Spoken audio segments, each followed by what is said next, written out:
Here to discuss recruiting to find a needle in a haystack, light it on fire, is Jonathan Dawson, President of Cellcology. Please give him a warm welcome.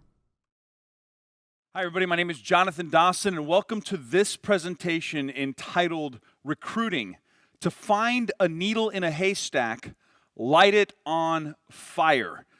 This presentation is not about finding somebody to come work for your dealership. This is not about just trying to get warm bodies to show up and respond to an ad. This is specifically about trying to find that one ideal type of candidate to work with and for your company. As I go through the information, I want you to know in advance that this is not kind of an entry-level approach to recruiting.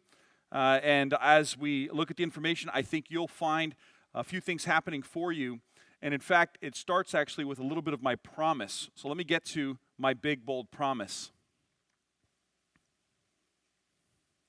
Here's my big, bold promise. Approximately an hour from now, my hope is that you will feel frustrated. I hope you'll feel excited. I hope you'll feel determined, encouraged, and even a little bit overwhelmed with the information I've given you. But at the same time, my hope is that you will feel 100% certain that you'll be able to use this information to find the needle in the haystack of your marketplace. Now, I'm going to do this for you. This will be my promise for you, but I'm going to ask for a promise in return. I'll do all this under one condition. All I ask in return is two things. First, you'll have an opportunity to review or give feedback on this presentation to NADA. I ask that you take a moment to do so at the end of this presentation. I also ask that you would commit to taking action on the information that you're learning here today. Because if you don't take any action, information without application only leads to further frustration. So please take the information and apply it to your business. Now, to begin the conversation about finding a needle in a haystack, I guess we have to define a haystack first. So let's start by asking a simple question. What is the haystack? The haystack for me is the marketplace of potential candidates who could join your team, the people who could be brought on board to work in your sales department. Out of that haystack, there are 3 levels of candidates that I think are available to you. And here's the first level. Level 1 candidates are people who are simply looking for a job. Now, this is probably the largest majority of the haystack. Almost everybody in the marketplace that you will encounter is just looking for a job. That's a big portion of the market. Now, what do I mean by looking for a job? That's the person who responds to your ad. Maybe you've published an ad and you get a lead back or you get an inquiry back, and in the cover letter of their resume it says, 20 years as a florist, looking for an outlet and an opportunity where I can exercise my creativity and spontaneity in design. And you're reading this cover letter resume and you're thinking, why did they apply for a sales job? This doesn't even make sense. The reason why is because they're a level 1 candidate. They're just looking for a job. Now, a level 2 candidate is different. They're actually looking to work. Now, that's a whole different kind of candidate. They don't just want a job, they actually want to go to work. And as you see this image on the slide there, the gentleman in the blue tie is my favorite. This guy looks like he's ready to work. Now, when you look at the candidate at a level 2, this is a person who actually will put forth effort. But the problem is that unless they're a level 3 candidate, you'll hire a level 2, but when their ideal job comes along, when the ideal company comes along, you'll lose them. They're willing to work, but they're not quite what we're looking for, which is level 3. You see, the level 3 candidate is the candidate who specifically wants to work with and for you. We don't just want people who are looking for a job. We don't just want people who are wanting to work. We want the people who are looking to work with and for us. And that is what we're going to try to do today. We're going to find the needle in the haystack, the person who wants to be part of your team. Now, as you're considering this, think for yourself to a minute, take a minute and ask, which of these 3 levels am I typically working with at my store? Which of these 3 levels is the most common that I'm hiring at my dealership? Level 1s, level 2s, or level 3s? And, when you're honest with yourself, I think what you'll discover is that most dealerships are content to have a bunch of level 1s and an occasional level 2. But they're not intentionally looking for that level 3 candidate. And that is what we're going to try to solve today. They say the first step is admitting you have a problem. Many of you have problems. This is going to be like group therapy. Now, in order to do this, I want you to keep in mind that I believe that we should have a road to the hire similar to what we have on the sales process. Most dealerships, almost every one I've ever been in, has a road to the sale. And whenever you have a new salesperson who's, for whatever reason, being ineffective in the market, if they're not hitting their sales quotas, they're not hitting their performance, it's almost always easy to backtrack it and ask a couple questions.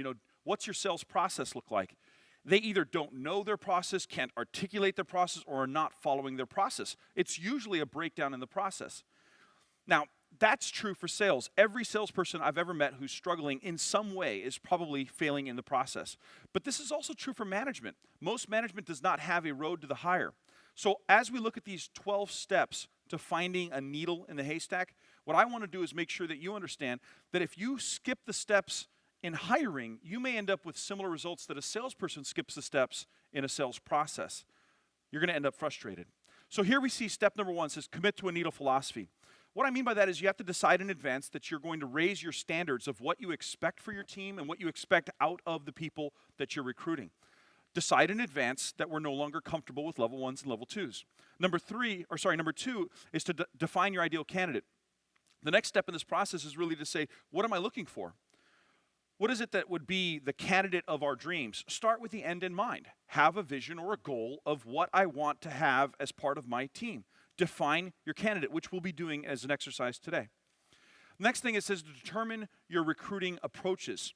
When I say determine your recruiting approaches, what I mean by that is that you have to have multiple pathways or multiple ways of attracting people into your organization. Just like as a dealership, you have multiple revenue streams, whether it be service, parts, fixed, accessories, F&I. I mean, we have all these different ways of generating revenue into our company. And the same thing with marketing. You don't have just one marketing channel. You don't just use online marketing. And even when you do use online, you probably use multiple sources. In the same way, when we're recruiting people into our organization, you want to determine which are your recruiting approaches you want to use, which we'll be exploring as well. Then it says to agree on the filters that you'll use. I believe in starting with a very broad, very wide net, if you will. I want to start the funnel out really big up front. And then once I have people coming into the funnel for my recruiting, as they get funneled down, I might start with 1,000 people out here, but I might only end up with like 10 at the bottom. That's because of my filters that I'll use, and I'll share with you some of those. Step 5 in the process is to create unique campaigns that match your target. I like to say, you'll never catch a swordfish in a river using worms. There's a very simple reason. They don't live there, and that's not what they eat. So if you want to catch more swordfish and not catfish, you have to know what they eat and where they live and use the proper bait. And in this case, we're going to create unique campaigns that match our target.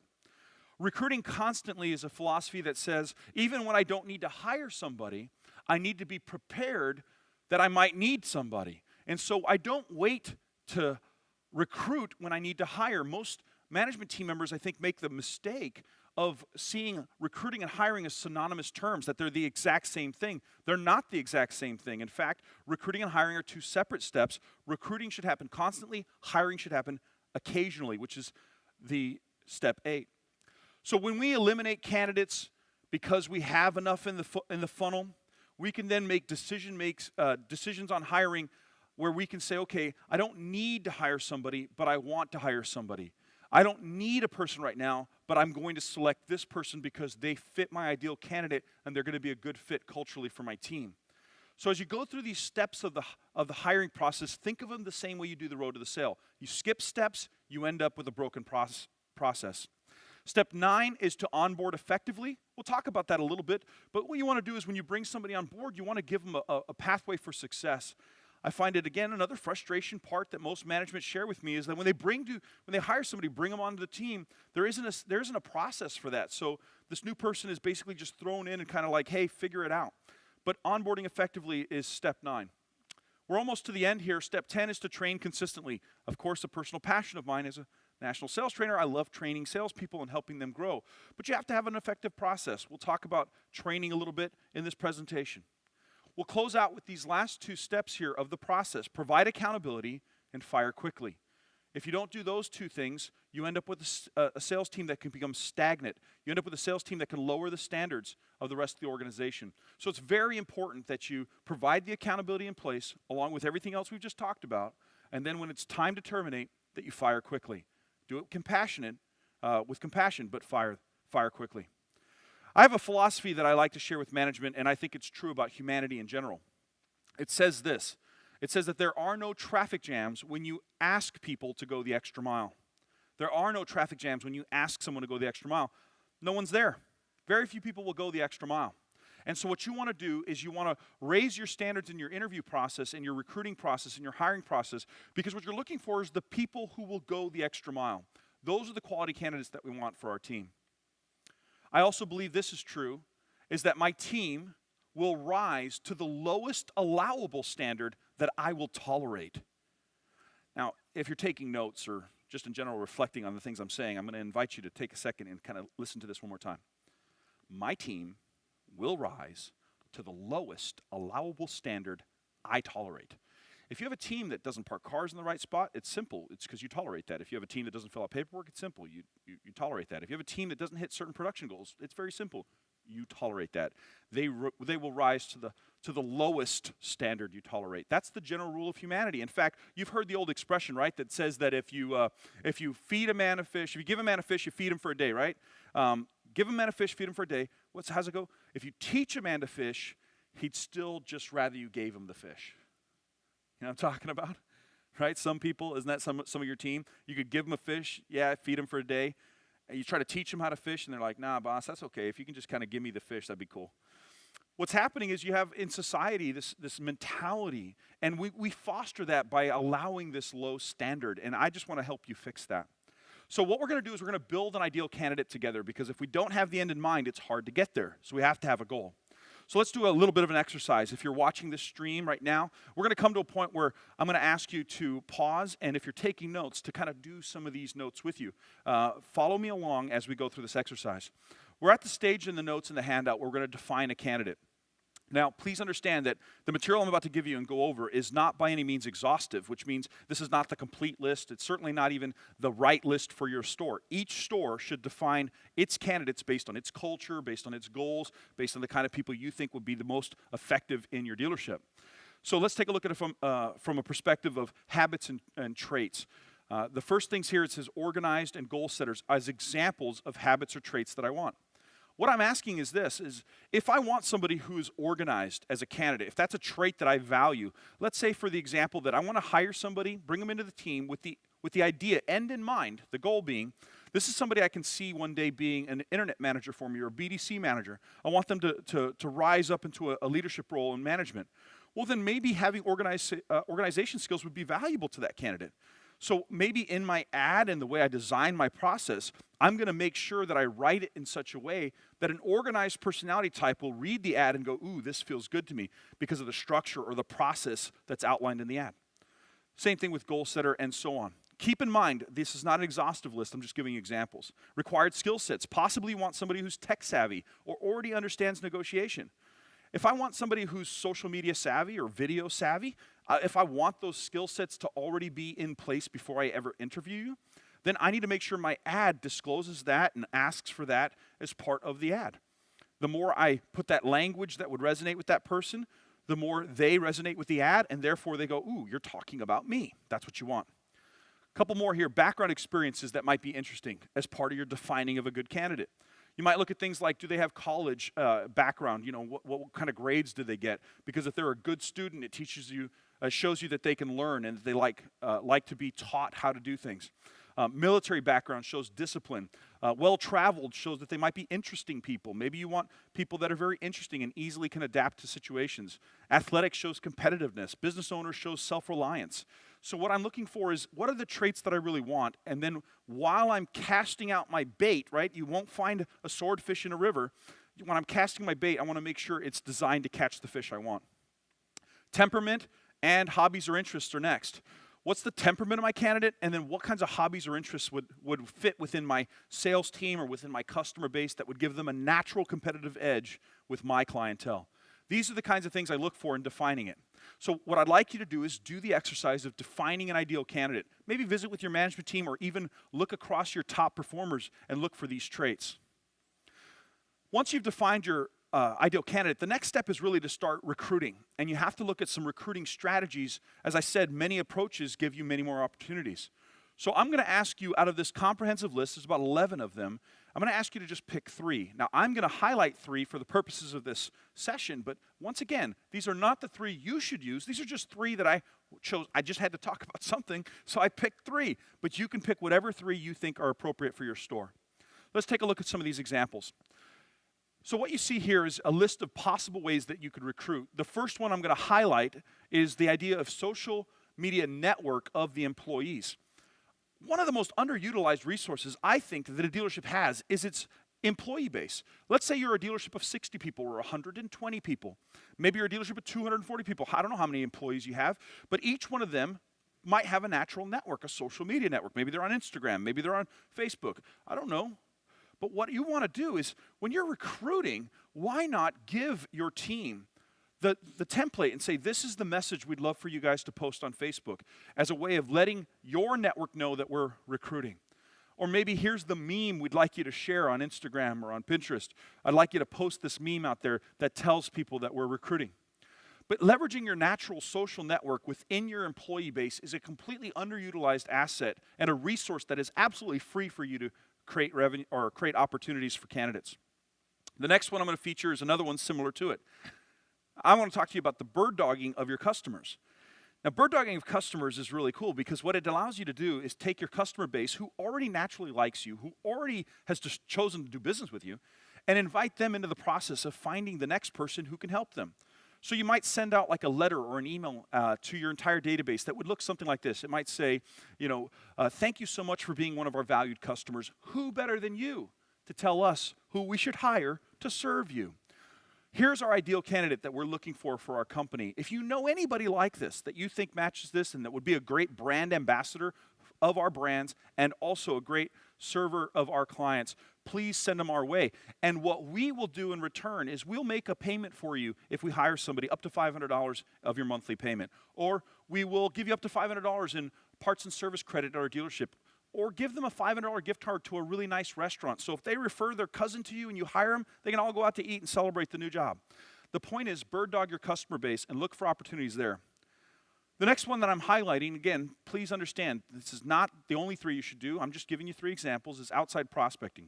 Management should intentionally look for candidates out in the marketplace that you can recruit, because what you notice in their temperament, their characteristics, their personality, or something you observe makes you say, that's the kind of people I'm looking for. I have some dealerships that have business cards printed, and on the back of the card it says, I was really impressed with what I noticed about you today. Just having that message printed on the back of the card, and it simply says, please contact me if you're open to joining my team. And what you do is when you're at a grocery store and you see that person bagging the groceries, right? I look for what I call the 3-bagger. The 3-bagger is the person at the grocery store who sees you checking out and they start bagging 3 bags at a time. And you may not even have anybody behind you in line, but they're still bagging 3 at a time. Why? Because they value your time. They have a natural empathy that no one wants to sit here while somebody does this with a bag of groceries. Look for the 3-baggers. Look for those people who go above and beyond, the people with high empathy. So what I'd like you to do is pick 3 strategies at your dealership, any 3 that you want to work on in this year, and start working on them. At this point, it doesn't matter to me which one you pick. Just choose at least 3, start developing them for your store. Now, the next thing is this. Look, if I'm going to have candidates coming in because of my recruiting process, because I'm using all these different methods to draw candidates into my funnel, I now have to start eliminating these candidates in some way. And so that's what I want to share with you next is how do we eliminate intentionally these candidates? Because I want to make sure that only the right kinds of people are getting through my sales process or my recruiting process. Here we see, again, 3 examples. Please keep in mind that these are not the ones you should choose. These are just 3 examples I selected for the purposes of this presentation. The first one highlighted is called the ad code word built into the ad. The ad code word built into the ad is where I put, sandwiched into the middle of the ad at some point, I put a simple sentence, and it might say something like this. It might say, when replying to this ad, use the word rock star in the subject line so that I know that you've read the entire ad. Now, why would I put that into my ad as an eliminator? Because maybe at the very beginning of the ad, I say something like this. At the top of the ad, it says, serious candidates who want to be considered for this position will read this entire ad so that we know that you really want to be part of our team.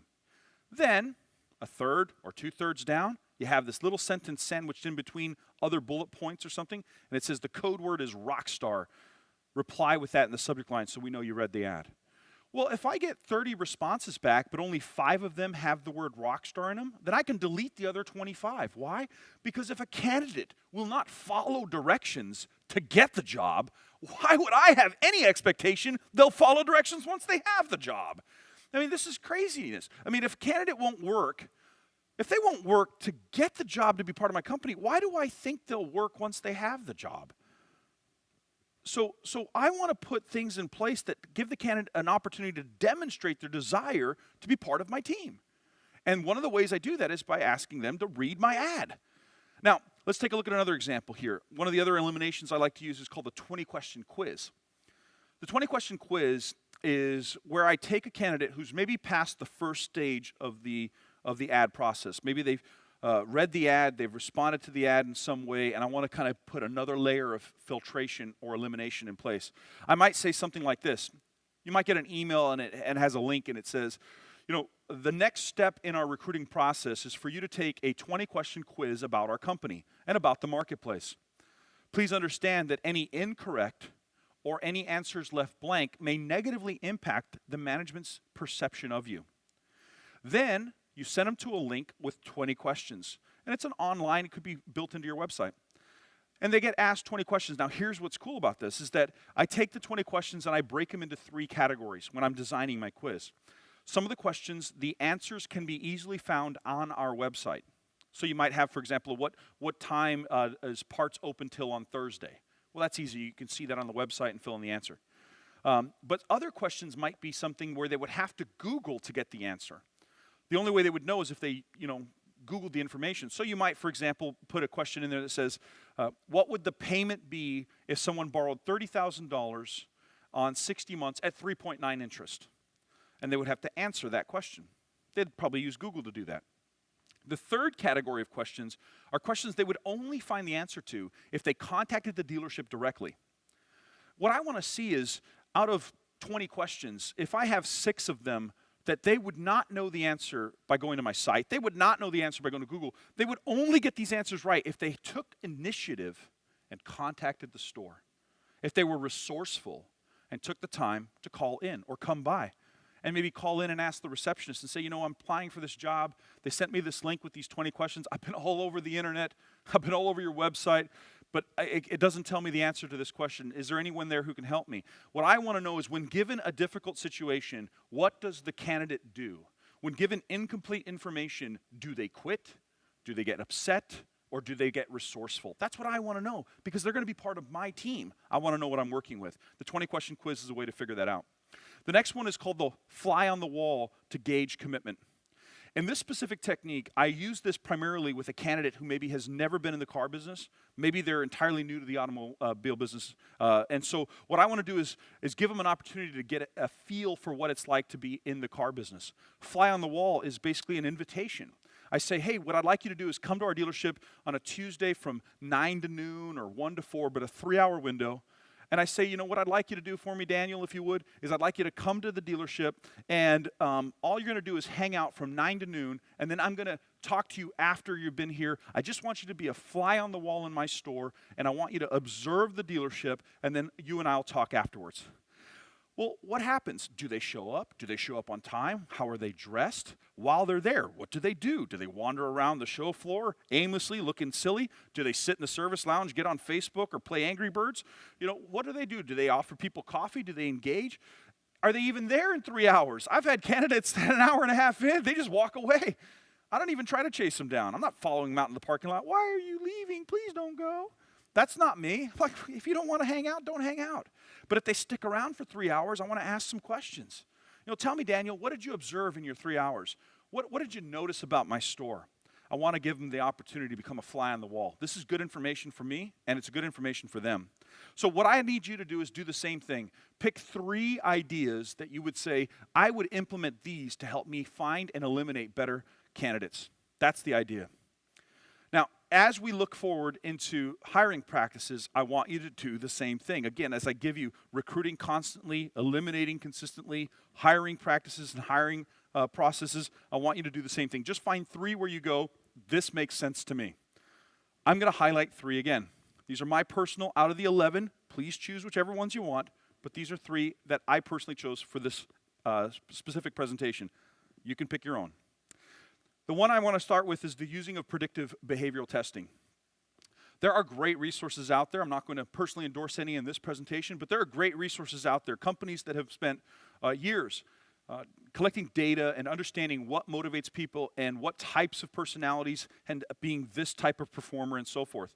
What you want to do is you want to get to a point where before you have somebody on your team, you got a pretty good idea of what you're working with. So that if I'm going to coach you, I know what type of coaching approach will get the most value from you. If I'm going to reprimand or discipline you, I don't know, how do I discipline you without causing you to just completely collapse on yourself? Having a predictive behavioral test done to your candidates and for your candidates so you know how to properly onboard and coach them is very important. So consider adding that if you're not doing that now. The next one is to offer and conduct consistent and scorable interviews. Most interviews, let's be honest, are really kind of winging it. It's a gut check. So tell me about yourself. Oh, that's great, yeah. Oh, really? Fantastic. Oh, I like you. Let's give you a shot. I mean, that's like pretty much a lot of interviews. There's not structure, it's not consistent, and almost in no cases it's scorable. But what you want to do is decide in advance 2 categories of candidates that you want to interview. I want to have a scorable sheet of questions for candidates who've never sold anything in their life. They've never been in sales. Then I want to have another one for people who have sold before in their past. People whose income was dependent on sales before, people who's never had that before. And then I have 2 different types of interviews with scorable questions so that when I'm talking to a candidate, I can ask questions and keep track of what you said. That way, when I'm comparing you 2 days or a week later to another candidate that I'm also considering, I have some notes that make sense to me. So having a consistent and scorable interview is an absolute must. Please consider incorporating that into your processes. The next one is to assign a sales mentor or team leader. What I want you to do here is realize that it's a lonely game, right? It's a lonely, lonely game to become a salesperson for the first time or in a new environment. And so when a new person is hired onto the team, if you can assign them to a sales leader or a team member as a mentor to them, I call it my Adopt a Rockstar program, right? You too can make a difference in a rock star's life. What I want to do is I want to offset the time that my top performer or one of my team leaders might be investing by incentivizing them for the production of this new person. So let's say that I bring on a new person, let's say their name is Paul, and Paul's now going to be part of my team. Well, Daniel is one of my top performers, and so what I say is, hey, Daniel, what we're going to do is for the first 3 months that Paul's part of the team, you're going to be mentoring them, and you're going to be responsible partly for their coaching and onboarding process. Now, in return, Daniel, because your time is valuable, you're going to get an override. Maybe it's $50 per car for the first 30 days. Maybe it's $35 per car for the next 30 days, and then it's $20 per car for the final 30 days. So over a 90-day period, Daniel's getting paid an override on Paul's production. This incentivizes Daniel to pay attention to what Paul's doing, especially in the beginning, because he's getting an override. So he's going to pay very close attention. Are you following the steps? Do you know what you're doing? Do you need any help? This is what happens when you create a team leader or a mentorship program at your dealership. You get better onboarded salespeople, and therefore they're more effective. So what about you? What hiring practices are you willing to implement at the dealership? What are you willing to incorporate in order to increase the success of anybody that you bring on board? I just need you to pick 3 and just start them this year and work on them and improve your processes. Now, next one, like I said, is near and dear to my heart. Training consistently. My goodness, right? This is one area where we all admit we could do better at, right? So what we're going to do is look at, again, several ways to make your training processes at your dealership better, more effective. And then I just want to share with you 3 ideas I have. And of course, you, like before, can pick any ones you like, do what you want. So the first one I want to talk about is publishing of a training schedule for the dealership. Imagine the brand new guy, Paul, who just started out. We're so happy for Paul. And Paul gets handed a sheet, and it says, Paul, this is your training schedule for February. Just so you know, brother, here is what you can expect from us, and here's what we expect from you. Here's the training sessions, here who's responsible for training, and here's the topics that are going to be done. What if Paul, on his first day of work, was handed a schedule like that so he knew that he wasn't going to have to wing it, that the dealership was going to provide support and ongoing training information to help him succeed?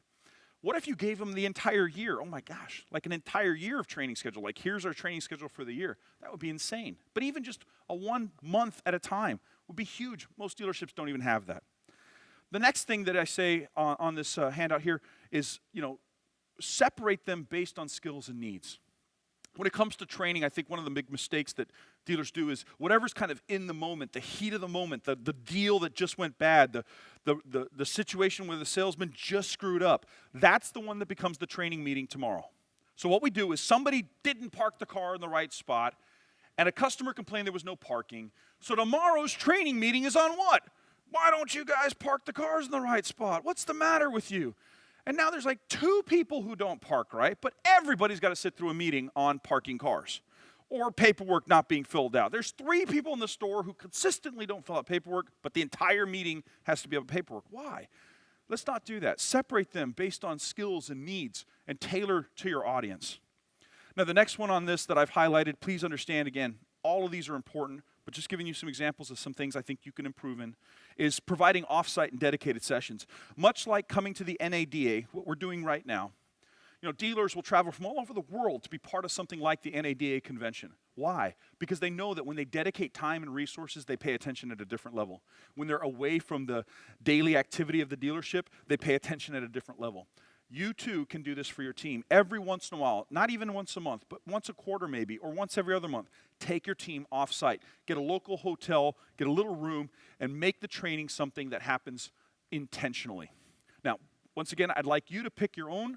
Take 3, just work on them this year. You'll see a huge improvement in your hiring and onboarding processes. Now, one of the other things I told you about was accountability. Now we get to this tough part, accountability. Eek. Accountability. See, accountability goes both ways, as you'll see in this section here. But what we want to do is we have to hold people accountable. Once I said, if I don't expect anything from you, if I don't tell you what I expect, if I don't raise the standard for you, then I can't be upset that you don't meet my standards. There has to be accountability. And so we're going to pick 3 different areas where you can increase accountability at your dealership. Of these 11, like before, I've said it before, I'll say it again, I want you to pick your own 3. Mine or just mine. Let's take a look at it. The first is to create a new hire orientation manual. Now, that's a big word, a manual. Even a single sheet of paper would help a lot of them. But consider, as a brand new salesperson who just started at the dealership, how great would it be to have just a sheet of paper with some boxes to check off that say business cards have been ordered. Log into CRM, log into KeyTrack, log in for whatever else that you have. But just something that says I've met the department heads. Within the first week of your employment, here's the 9 things you should be able to say you have done. I think a simple checklist would be something that would go really, really far with hiring and onboarding properly and providing the accountability. If I've got a brand new salesperson, I give them a check-in sheet and say, look, by 3 days from today, 72 hours from today, 8 out of these 10 things need to be checked. 3 days later, are you logged in? Have you done this? Have you done this? Accountability. If they know in advance what you expect from them, they're more likely to do it. Now, this goes both ways. Like I said, it's a 2-way street on accountability. So this next one I've highlighted is a little bit touchy. It's a little sensitive. This is where you might not like me so much. Up until now, you probably like me a lot. We'll see. The next one is this. It's to provide what I call an MPE, and I didn't come up with that, actually. It's an MPE. It's a management performance and evaluation. What you want to do is you want to give the team members the option or the ability to evaluate you as a leader and a manager. This is something very, very few dealerships do. In fact, I've talked to stores that say, we've never once ever given our people a survey on us. Well, now's the time. You want accountability from your people? Demonstrate that you're willing to subject yourself to accountability too. Lead by example. So management performance evaluations can be downloaded online. There's PDFs, there's Word docs. You can just type into Google, management performance evaluation. Find examples if you want. And then issue them to your team. Make it anonymous so that everybody will be honest. Give them ways to submit the information. And then take a look at yourself honestly in the key areas that you want to improve as a company.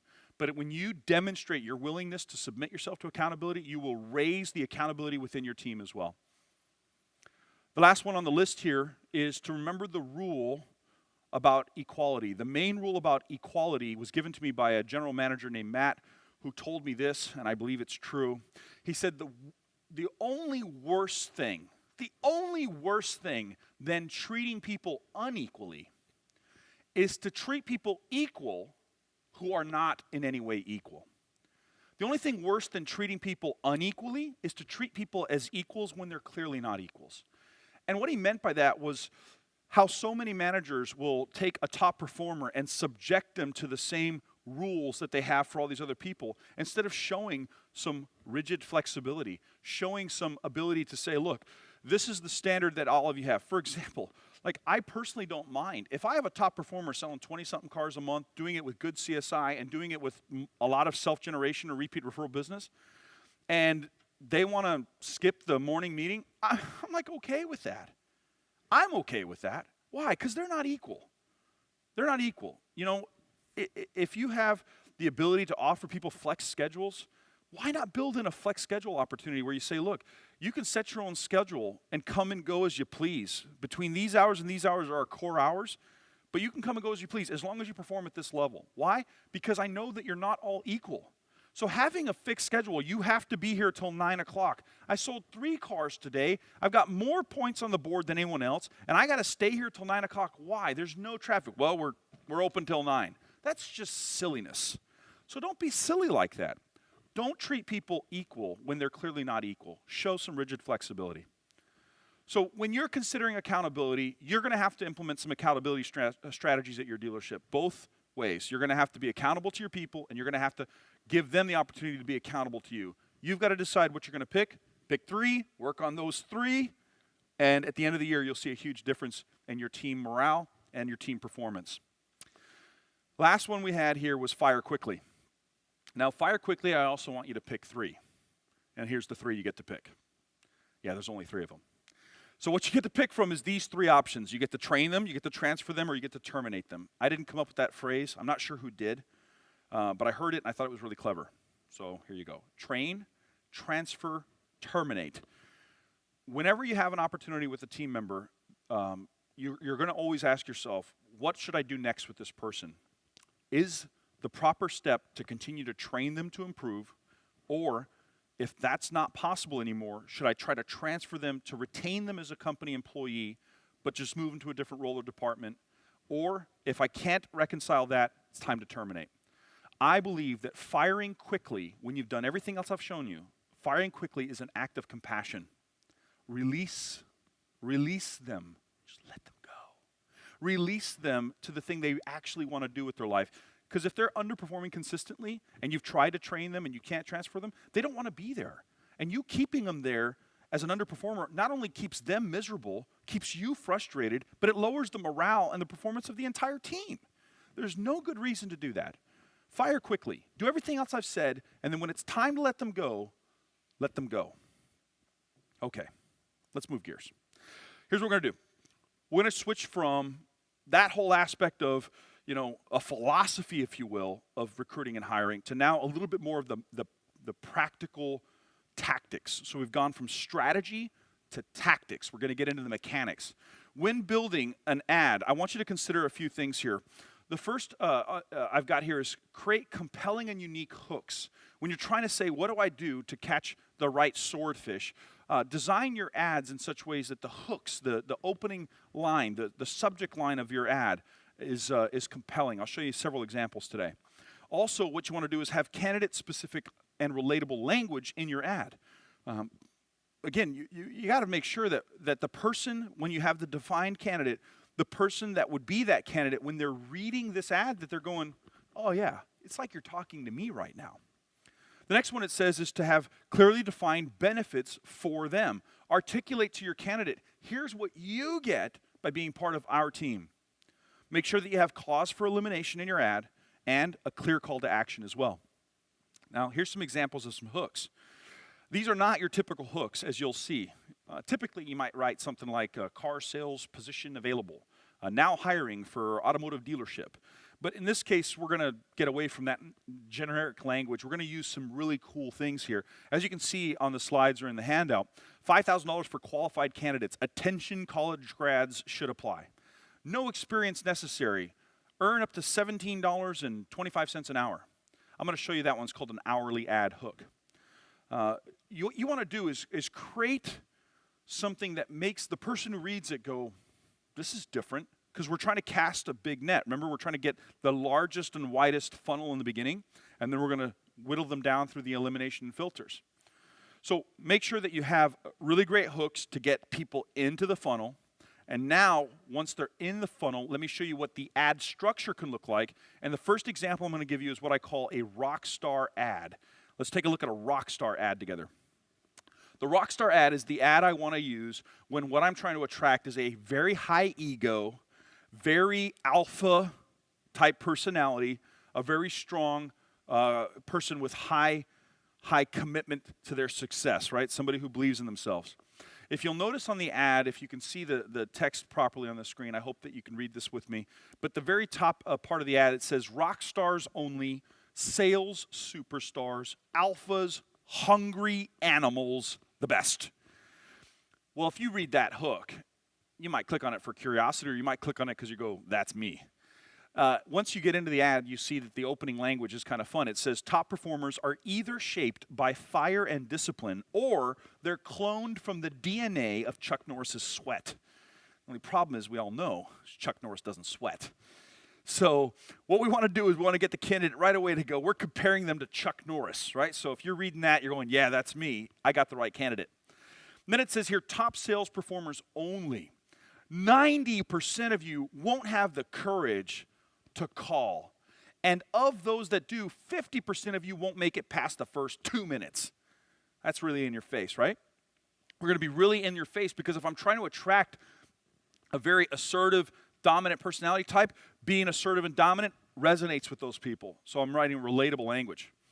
You'll see later on in the ad, it says here, you'll only get 2 minutes to prove yourself to be one of the best in the marketplace. If you don't believe you can handle that, it says don't even bother calling because you'll just embarrass and frustrate yourself. So once again, we're really in their face. Why we're looking.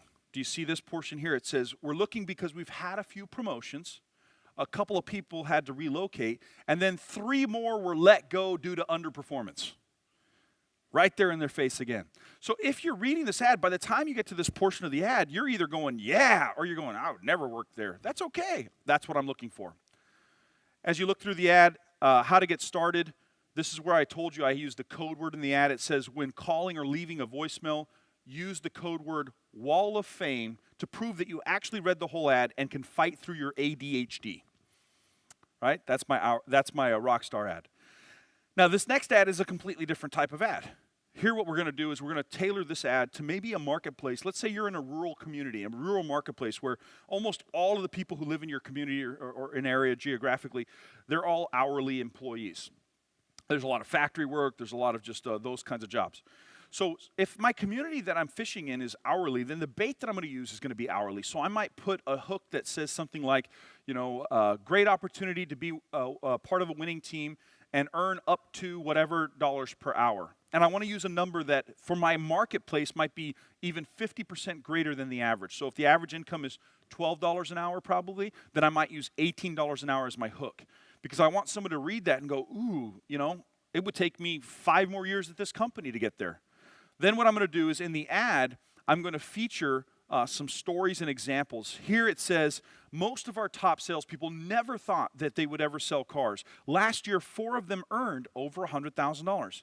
If you don't think you would ever want to consider selling cars, please keep reading this because we're looking for you. And then the math gets broken down in the ad. So here, as you can see the example, one of our average salespeople earned $64,456 last year.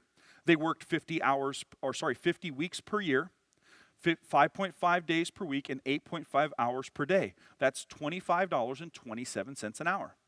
So that breaks down the math for them. It says, let's look at another example. And here you can see it says one of our top salespeople earned $113,560. If you break the math down per week, day, and hour, that comes to $42.05 per hour. Now, as I continue in the ad, I'm going to give them a personal story of a salesperson. In this case, the story is of Evan. Evan is a person I recruited for a dealership. He was a warehouse manager making like $12 an hour. And he read the ad. He read basically the ad that I'm showing you now. And after reading the ad, he responded in the interview, when I read the ad, I thought to myself, I can do that. And in his first week, he earned $2,100 in commissions as a sales professional. And of course, at that point, he's hooked and addicted, and that's been going on now 5 years since Evan first came into the car business. So hourly ads are a different kind of ad for a different kind of candidate. This next ad is another completely different kind of ad for a completely different kind of candidate. This is called the seminar ad. The seminar ad is based on the idea that sometimes the trait that I want, or the skill set that I want, or the temperament that I want is somebody who's coachable, somebody who likes training, because let's say we're a highly training-oriented store. We believe in training. We do a lot of training. So I might do something like this kind of ad here. It says, attention, free sales seminar on the psychology of sales and marketing. That's the hook. Free sales seminar on the psychology of sales and marketing. Now, because this was, of course, done for one of my candidates, they were referring to a seminar that I conducted for them. But in this case, what you want to do is say, hey, would you like to come to a sales seminar where you can explore the car business? Or would you like to come to a sales seminar where you can learn how to improve your sales skills? And you could have your top people or a member of your management team conduct the seminar. What I found is helpful, and you'll see that highlighted in the slide here, is whenever I'm doing a sales seminar ad, I always put a disclaimer right at the top that says, important note, this is not an MLM opportunity. This is not a home-based business opportunity. This is a W-2 company hiring W-2 employees to be part of their team here in town.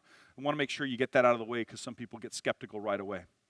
Now, later in the ad, I'm going to tell people, who are the right candidates to come to this seminar. Who's the ideal people that we're wanting to see there? And as you can see, some of the language here in the handout, it says things like career-minded and coachable people. It says tech-savvy, social media-savvy people. It says energetic and personable, outgoing and easily and not easily slowed down by rejection. I'm telling the person reading the ad, this is the kind of people we want to see there. Now, if the person reading the ad resonates with that ad, they're going, well, that's me. You're talking about me. That means that I want to go to this seminar. Later on, I continue with saying, I'm looking for ambitious people. I'm looking for college grads. I'm looking for bilingual in Spanish, Arabic, or Chinese. I'm looking for people who have some sales experience. I'm looking for anyone with customer service as business, maybe a waiter or somebody who's been in the service sector, public service, like policemen or firemen. It says I'm also looking for people with military experience or people who have collegiate athletic experience and people with sports backgrounds. So these are the kinds of candidates that I want. So I tell them in the ad what I want. And then if they read that, they go, oh, that's me. They get excited. And then I tell them exactly what I want to do, a clear call to action. Here's exactly what you need to do next to take the next step. Now, some sites like Craigslist and some other sites will allow you to incorporate ad keywords. This is a slide where it shows you a little bit of my ad keywords. As you can see, there's like 50 ad keywords that I build into my ad, especially on Craigslist, because I want them, no matter what they put in there, I want my ad to show up at the top so that I can get them in the top side of my funnel. Once I've done that, I have a higher possibility of converting them through my filtering processes. I'm going to put 1,000 people at the top, come out with 10 people at the bottom. That's my idea. So let's say I've run these ads, and some people show up, or they've gone through my process. They've gone through some of the gauntlet. Remember, this is about finding the needle in the haystack, right? You got to put them through like a gauntlet. You got to put them through like this maze, this challenge, right? You need the alligator pit, right? You need them to have like to have a fire ring that they have to jump through a fiery ring. What you want to do is you want to make sure that through this process, the candidate has the opportunity to demonstrate a desire to be part of your team. And in this case, they've done that, and now they're getting to the interview. So I want to share with you 6 unique interview approaches that I use to help me, in the interview, properly filter my candidates, to understand what I'm working with. So please, I encourage you to consider building any one of these, or all 6 of them if you like, into your process. The first one I want to share with you is called Draw a House. Draw a house is a fun thing to do in an interview. And here's basically the premise of it. Sometime into the conversation with the client, they're sitting there at the desk with me. We're having a conversation. We've gone through our structured interview, and everything seems to be going well. The next thing I'm looking for is a little bit of their temperament. So I'll say something like this. I'll say, let me ask you a question. I'm going to ask you to do something a little bit weird. And I hand them a piece of paper, and I give them a pen. I say, the next step what I need from you is I need you to go ahead and draw me a house. And you have 30 seconds to do it. Whenever you're ready, just say go. Draw me a house. You have 30 seconds. Whenever you're ready, just say go. That's the instructions. And they usually say, okay. And I take out my phone or my watch and I say, okay, whenever you're ready. And they say, go. And they start drawing.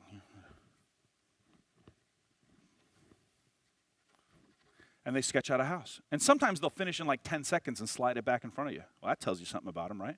Not too detail-oriented, right?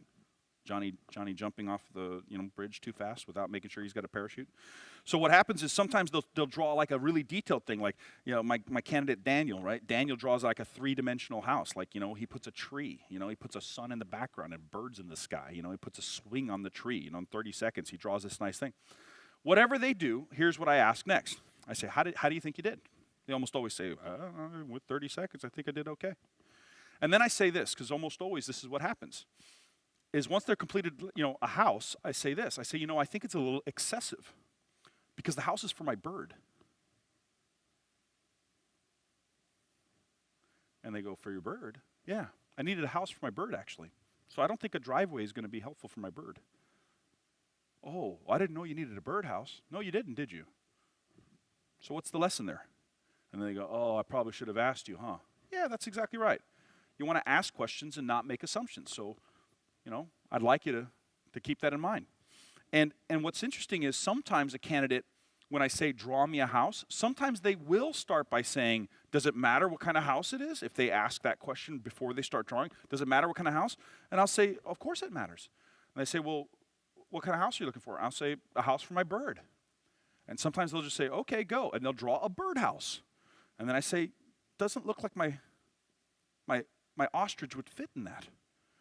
And they go, oh, you have an ostrich? Yes, I collect weird animals. But the idea is that I want them to ask questions, and drawing a house tells me about their temperament. It tells me if they're likely with the customer to just make assumptions, or are they more inquisitive? Will they be consultative in their approach? Will they be motivational in their approach? All I'm looking for is to gauge what I'm working with. The next one is the sell me this. Sell me this pen, sell me this stapler, sell me this bottle of water. And sometimes that's what I'll do. And I'll use an example for the bottle of water. And I might say, here's what I'd like you to do. Is you work at a water bottling company, and I've come into the company, and I want to buy some bottled water from you. And then I'll put the bottle of water in front of them and say, I'm interested in some bottled water. What can you tell me about your bottled water? And then I shut up and see what happens. Now, if you piggyback the draw a house with this, I want to see, do they ask any questions before they start trying to sell me a bottle of water? Or do they just go, well, so what this is mountain spring water, which contains purified water. Do they do that? What do they do? I just want to see what they react like. That's all I'm trying to gauge. I want to get an idea. How do they react under pressure? How do they react when they're put on the spot? The next one is called the vehicle walk around. Another fascinating thing to do during an interview. Some way through the interview, Paul is doing a great job. I'm enjoying my time with him. He seems to be doing great. And I'm saying, Paul, I want to do something a little bit different. Because you've sold in the past, you sold cars in the past, I want to get a feeling and a vibe for how you sell. Now, I know you never sold our brand of product before, so I'm not going to put you on the spot with our brand of product. But where's your personal car parked at, Paul?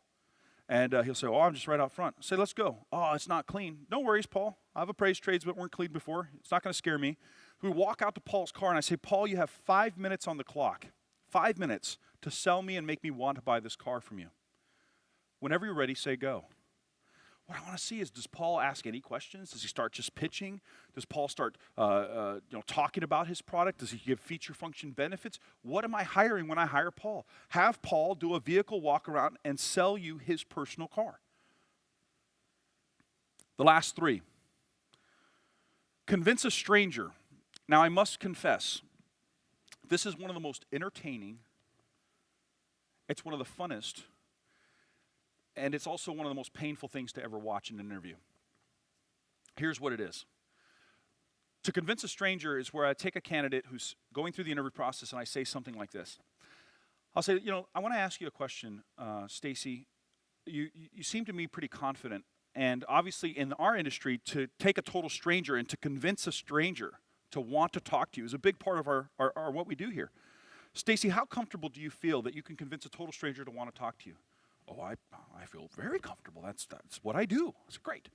Then let's do that next. And then I'll get out my phone, I'll put it on speakerphone, and I will dial a random phone number from my area code. And I'll say, Stacy, what's about to happen is you're going to be clocked to see if you can get a total stranger to want to talk to you for 5 straight minutes. Are you ready? Well, what do you want me to talk about? I don't know, Stacy, you're the one who said getting strangers to talk to you is no big deal.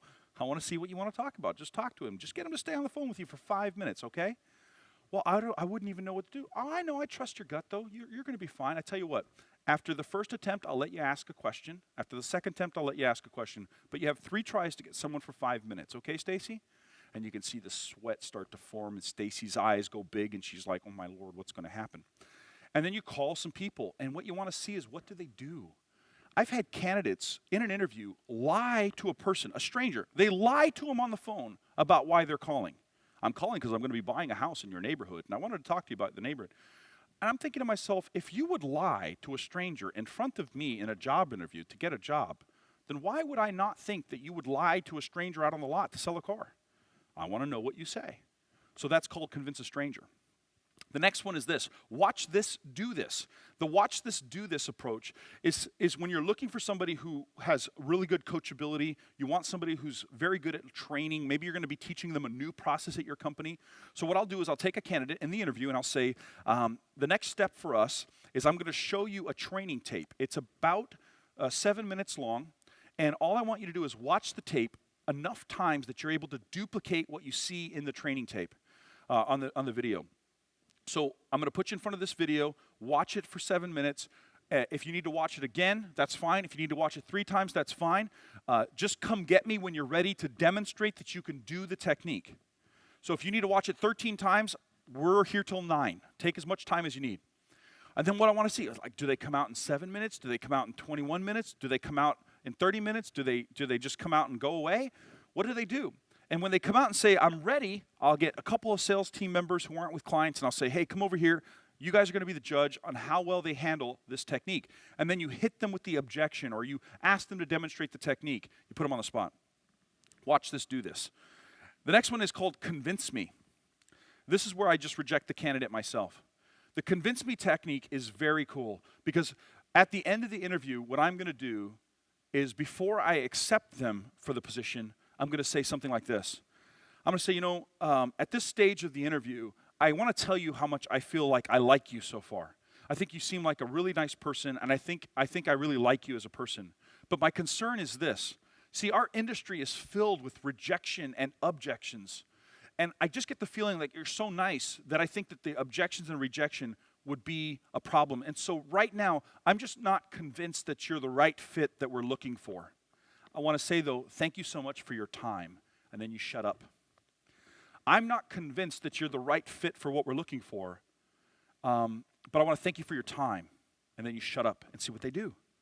You just told them that objections and rejection is a part of the business. You just told them you're not sure they can handle it, and then you feed it to them and see what they do.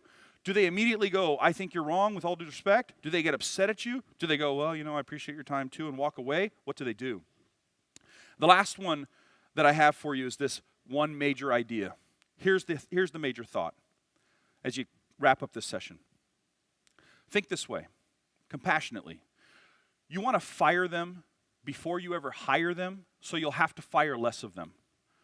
You want to fire them before you ever hire them, so that you have to fire less of them. That is a compassionate way to recruit people. So if you want to find a needle in a haystack, light the whole thing on fire.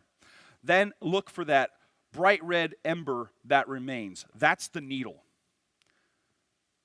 I asked you a question at the beginning, or I made a promise if I can. I said, I promise you'll feel a mixture of emotions. You'll feel excited, you'll feel frustrated, you'll feel convinced. So how do you feel? Will you keep your promise?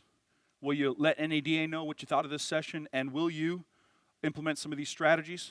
If you'll do those things, I'm confident that you too can find a needle in a haystack. I'm Jonathan Dawson. Thanks so much for participating in this presentation.